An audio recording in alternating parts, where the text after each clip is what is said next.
I want to talk about demons, and I'm curious if you have had experiences where you knew there was demonic activity around you or oppressing you. I haven't had a real clear experience of that, and I know it's real. I know what Ephesians chapter 6 says about spiritual forces of evil.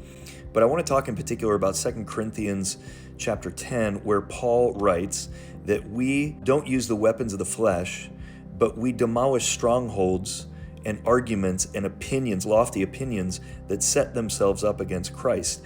And those are demonic. And I want to point out three of them that we tend to imbibe or consume without even knowing that we do, whether in media or talking to friends or whatever.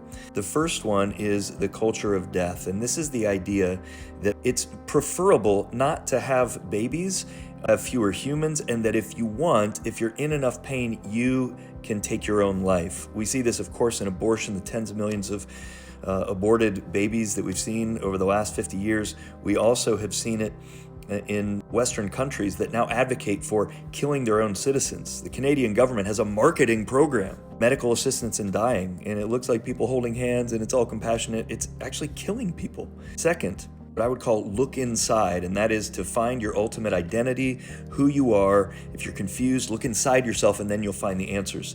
And that is a crazy thing to do, frankly, because we all are confused emotionally at different times. None of us is completely comfortable in our own skin. And if we just go with what we feel in the moment, we will find ourselves in deep, deep trouble and deeper distress than we previously were. So don't look inside, look out, look up to Christ. And then lastly, freedom as unencumbered choice versus freedom as understanding the knowledge of the true, the good, the beautiful, and using our will to conform to that which is true, good, and beautiful. Unencumbered choice, if we define freedom in that way, what we are doing is we are actually thinking that we are more free than God, because God cannot sin. God only does good, and we're obviously not more free than God. So when we do that, what we end up doing is we end up enslaved. We are enslaved to our desires, intimacy issues, abandonment issues, divorce, addiction, all of those kinds of things follow when we think we can do whatever we want. No, we are free. We are most free when we are virtuous people who follow Christ.